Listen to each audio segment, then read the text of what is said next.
For this demo, I'm going to draw an otter, because otters are adorable.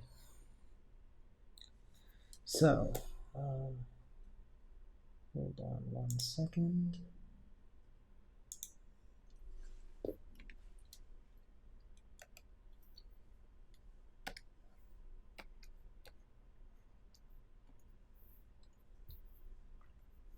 So when we're looking at an animal, really any animal, they're generally composed of three major forms. The head, so the head would obviously be here. This is really the cranial form. It's not the entire head, and it's not going to enclose the entire head. It's just like the base constructional component, and we're going to build on additional forms, as you'll see later. Then there's the rib cage, which similarly to the human body takes up about half of the torso. A lot of people tend to make the rib cage very tiny, and they don't really take into consideration like the relationship between human bodies and animals, but there are a lot of similarities. So even in terms of how some of the proportions work, you can actually guess, just knowing based on your own physiology, how other similar mammals will have their bodies kind of set up. So there's the rib cage, and then there's the pelvis, which is usually just a quarter of the torso. It's angled and quite skinny. So for the rib cage, I'll block in something like this. And for the pelvis, I'll try something like that. So keep in mind, now this probably isn't super accurate, but I'm just going to keep moving with what I've got. But keep in mind how the pelvis is going to be angled. Usually it's kind of like angled towards the, you usually see this sort of a relationship between the rib cage and the pelvis, especially in quadrupedal animals, those with 4 legs. So the next step here is that I want to build up my torso. And I do that by taking the pelvis and the rib cage and building a sausage around them. And the sausage, as we've probably discussed before, is it's not a stretched ball which kind of continuously curves as it goes. Either it tapers out or it swells this way. A sausage is it's a form that remains fairly consistent in its width through most of its length and then tapers out as though it's made up of 2 separate balls near the end. So I usually do that by creating my 2 separate ball forms and then connecting them like this.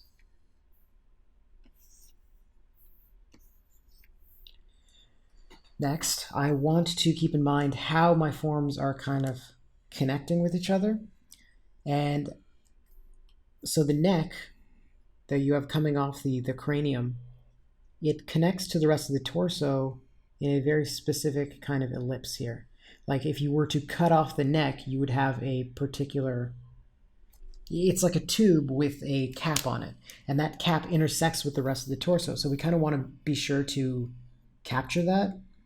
If we were just to do this, the form would still feel kind of two-dimensional because there's really nothing's oriented towards or away from us. It's just going straight across the page. So instead, we are going to flesh out this kind of intersection and then have the neck connect down to it as though it's a tube. And you kind of see something similar going on here.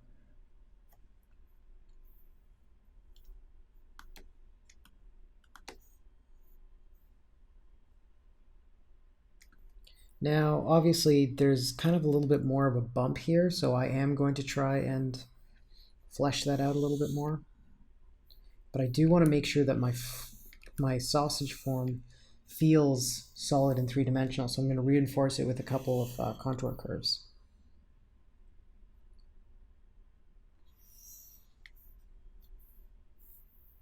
Now, you can see that my sausage dips here in the back, and it's always oriented kind of downwards. Even though the otter is very clearly got a big bump on its back. And the reason for that is that I don't want to end up in a situation where my sausage is swelling. I want to keep it more consistent through its width because that kind of form is going to feel a lot more solid. It's easier to convey that solidity. So we basically have to then go back in and add an additional form to get that sort of a bump. So in order to do that, I'm thinking similarly to the organic intersections in lesson 2, where I'm going to pile on another form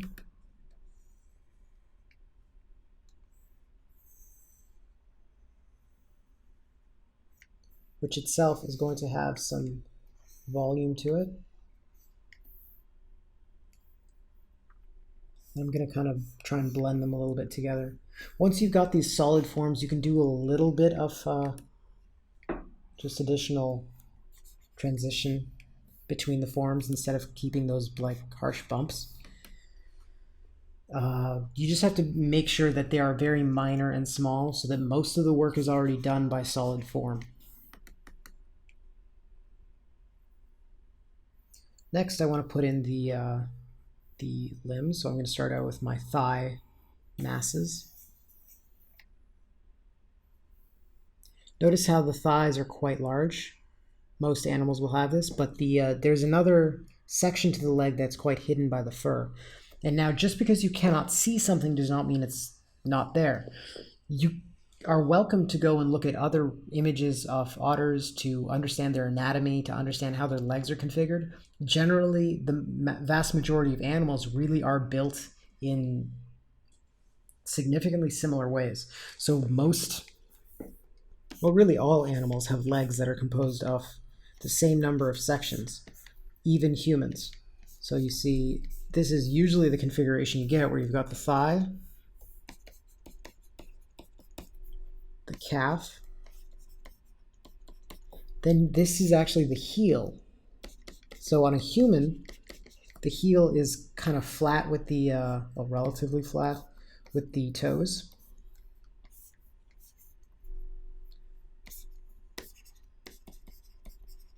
Whereas on an animal, they're actually walking on the balls of their feet. And their toes. So even though they look different, they're actually configured more or less the same way. So always keep that in mind. Just because you cannot see the extra calf segment here does not mean it doesn't exist.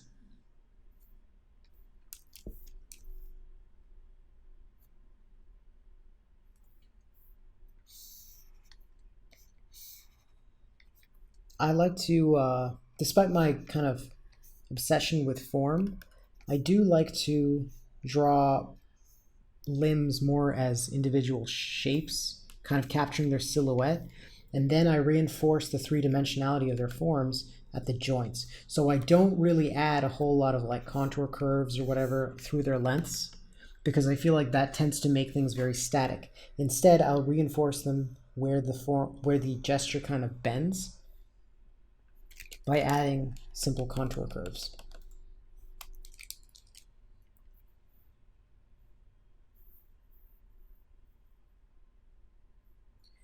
And the forelegs are very similar. They've got these shoulders. Well, it's really the entire upper arm, frankly. Yeah, it's not the shoulder, it's the upper arm. And for now, I'm just blocking in the legs very simply. I'm still keeping in mind the fact that these are three-dimensional forms, thinking about how they turn through space. I'm not drawing a flat line. I want to make sure that it does wrap somewhat through space and connects to the arm in a believable manner. And then usually for the back arm, I'm a little bit more okay with things being flat. Because when something is flat purposefully, it can be useful to kind of push that form back and keep it from distracting the viewer. So lastly, we've got this tail here.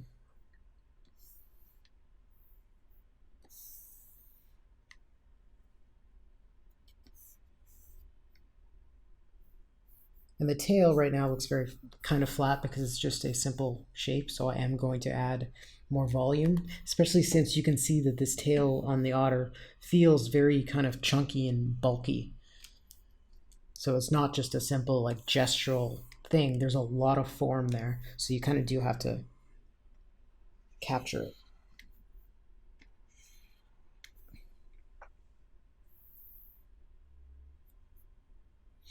You can't see the rear leg at all in this image, but I'm still going to kind of block it in.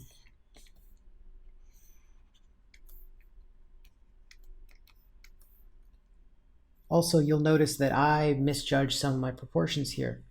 Right here, there's clearly far less space than I have added.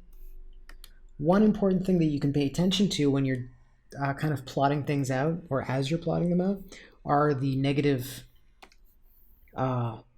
spaces, meaning the spaces that are not occupied by form. So you've got a clear triangle in this area here, and you've got a clear kind of semicircle. Well, it's not entirely clear here, it's just a little bit more complicated, but you can keep an eye on the actual shapes, and then you can try and capture them in the rest of your drawing. Also, if you think about drawing a bunch of straight lines on your image, like where my cursor is going up and down, think about the form or the shape that cuts next to that straight line. So like almost like a right angle triangle coming across here and then going straight down. Think about those shapes and think about whether or not you've actually got them in your drawing. So I'm going to try and capture some of that a little bit without losing my sense of form, because that's really the biggest danger. You don't want to accidentally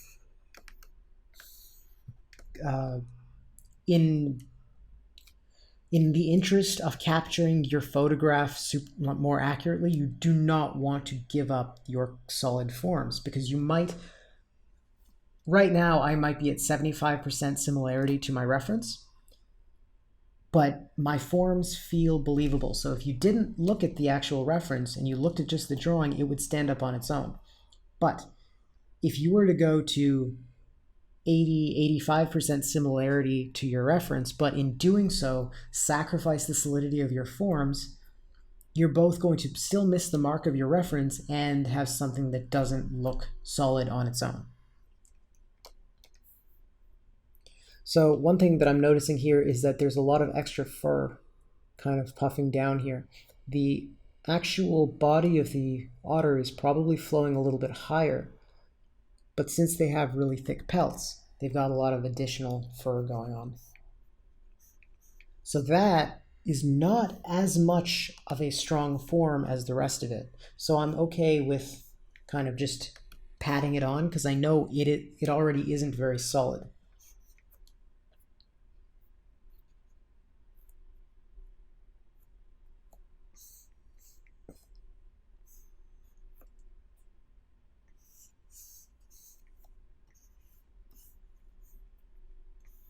So this whole area that I'm blocking out is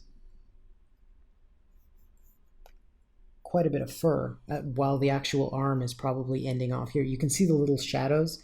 You really have to get used to kind of seeing the body through the fur, and it does take a fair bit of practice. But you can see that the arm, based on the way the shadows work, the arm probably ends over here, and you've got a lot of extra fur coming off of it.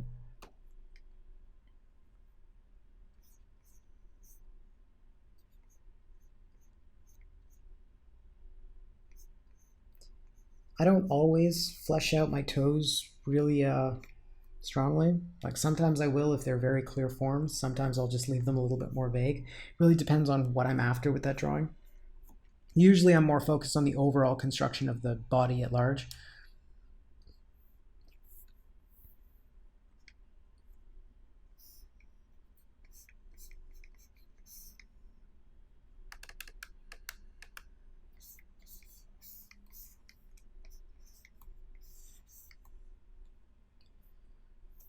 So the other thing that often comes up as a problem is, well, how do I approach drawing the head?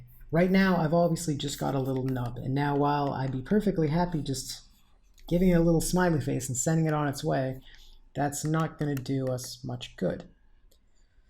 So The first thing that I always look at with my cranial ball is that I want to figure out where the center of this ball is. So really, it depends on the reference. It's mostly looking towards us with a little bit of a bias towards the side. So I'm going to give it a slight curve away from us. And I like to kind of extend this center line a little bit down to kind of see how it aligns and flows into the rest of the body.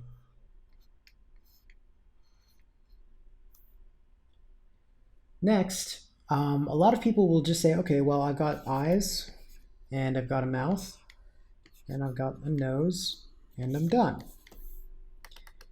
But the important thing to realize is that your eyes are absolutely not just stickers that you paste onto your object. The eyes themselves have, well, I mean, they're balls. They're forms of their own, and those forms sit inside of eye sockets. So first, I want to carve little eye sockets for these eyeballs to sit inside of. And I'm keeping in mind, this is more, because I've been doing this for so long, it's really a sort of subconscious or unconscious sense of the curvature of the surface of the sphere. So as I'm carving into it, it's less of a conscious effort, but I'm still very aware of how I would conform that hole into these skulls, kind of its own form. And and you can notice here that as you've got these lines kind of coming up, there's a symmetry there, and it's also kind of fitting together like a puzzle, because you can take these eye sockets and build right next to it and off of it the muzzle form, which is really quite boxy. So I'm kind of laying out the lines of how it would connect to the cranial ball.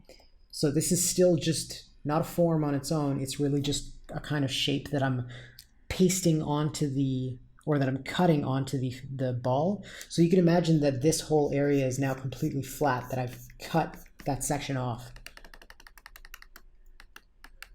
And then I want to extrude it out to build my nose, or my muzzle.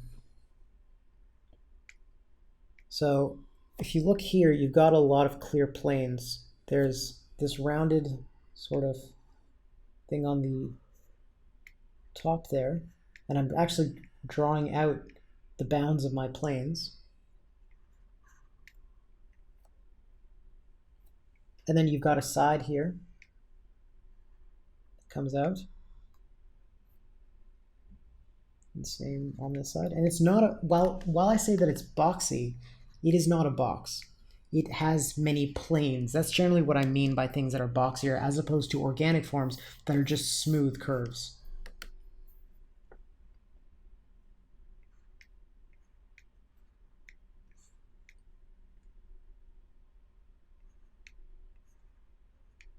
And of course, when I'm drawing any of this, I'm always looking back at my reference. My reference kind of determines all the decisions that I'm making. Every single mark that I put down is trying to capture some element that I already observed in the reference.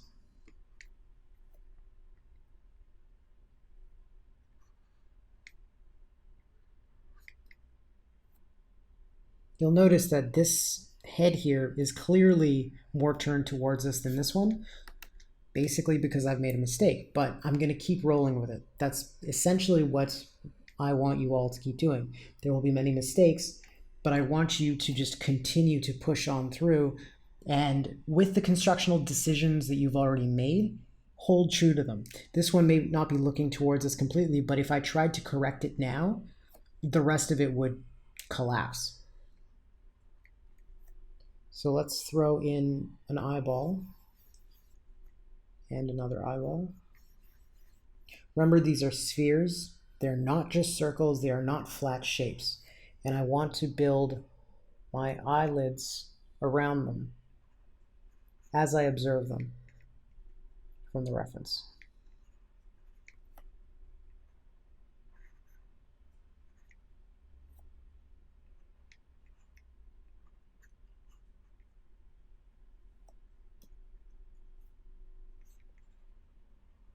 Just widening out this face a little bit because it is quite wide.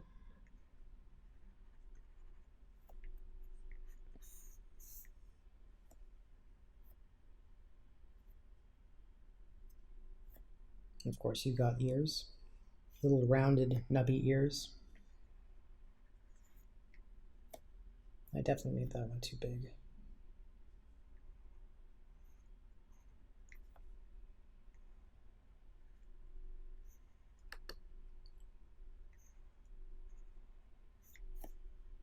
I'm noticing that in the head of the otter, you've got a little dip near the center. So I'm trying to be sure that I capture that.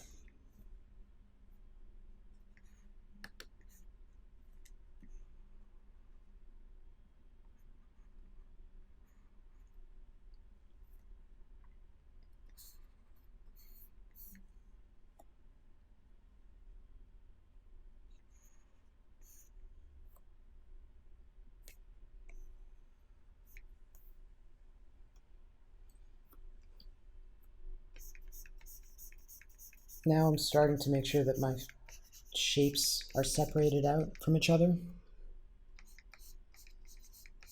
by applying a line weight and some simple, not shading, but rather cast shadows. There's a difference in that I'm not focused on capturing the way that the light hits the form, and I'm not trying to shade it to kind of convey form, because I've already conveyed all the form that I need to through the silhouette that I've built. And I'm adding little tiny tufts of fur here and there to communicate the idea that this is a very furry creature. But I'm not going overboard with it. I'm designing each and every one of my little tufts. I'm not just going back and forth with a scribbly line. I'm being very deliberate with my marks, at least to a degree.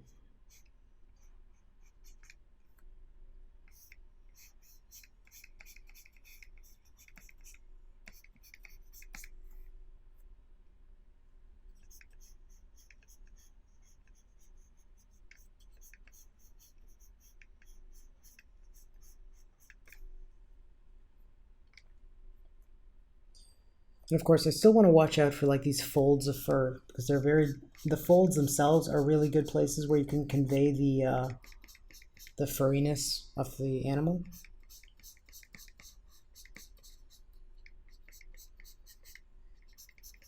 Rather than covering the whole damn thing with fur, which would become both very noisy and would destroy your wrist.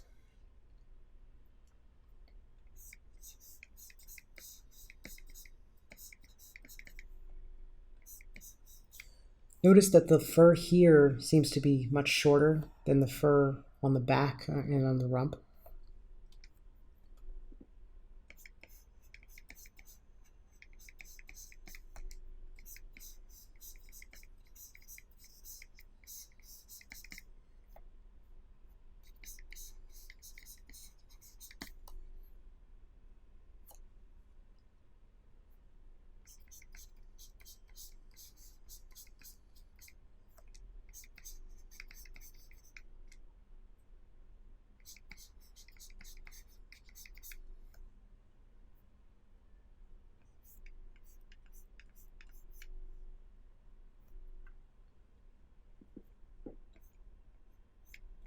I do often find, now you'll notice that the back here is actually pretty smooth, but I often find that when you've got a curve that kind of peaks, putting up a few little flicks of fur can really help sell the idea that the creature is furry. So I'm not necessarily looking to completely reproduce what I've got, well, I mean, everything that I see here. I'm really more focused now on communicating the idea that it is a furry animal and giving it a sense of what kind of fur is present on different parts of the body.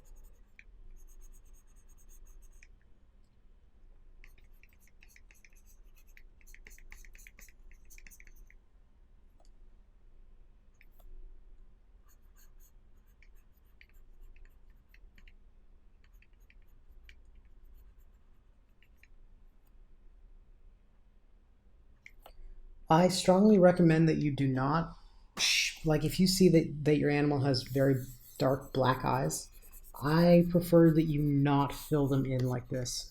Instead, leave them empty, because I mean you can add like a little glossy highlight type deal like that just as an outline, but if you fill it in with solid black, it's going to make it appear more flat. So as a sort of strategic choice, leave it empty because it's going to convey the sense of form a little bit better. Of course, if you were actually looking at the eye there's a lot more than just a solid black ball. It's got a glossy highlight and all of that, and a value range that we can't capture with the tool that we're using, which is basically just a single full black pen. So as such, we need to make certain decisions in order to communicate what we're after as accurately as we can and as clearly as we can.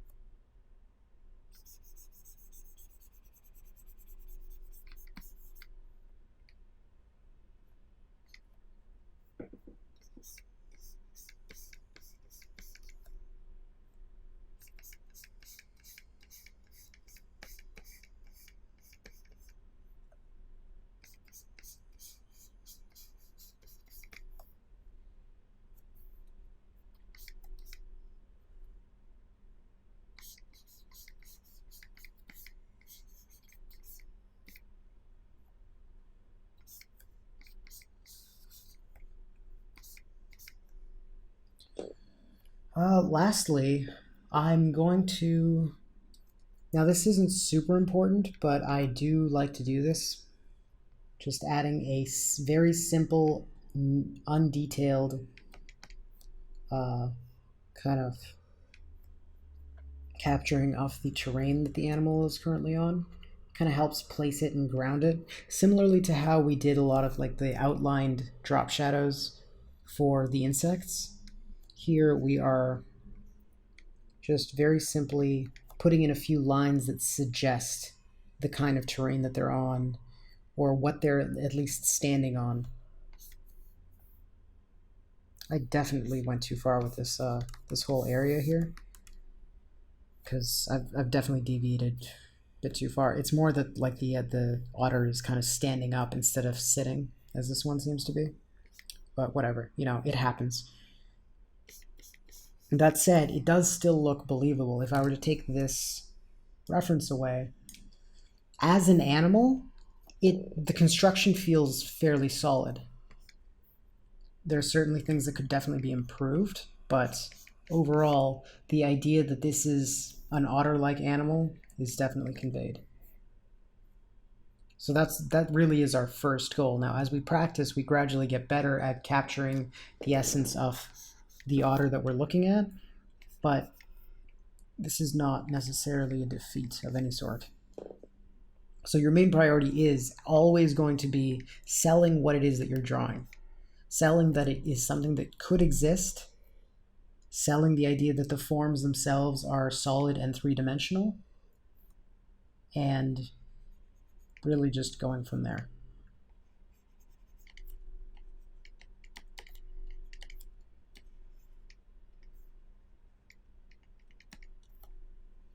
All right, well, I'm going to call it quits with this one. I hope that the construction of the body and the thoughts that I had on how you go about kind of carving out the eye sockets and building out the muzzle as a sort of combination of ball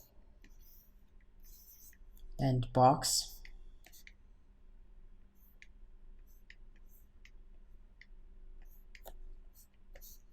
I hope that helps. And yeah, so keep practicing. Don't be afraid of making mistakes. I've made a ton of them here, and it really hasn't slowed me down. So yeah, keep up the good work.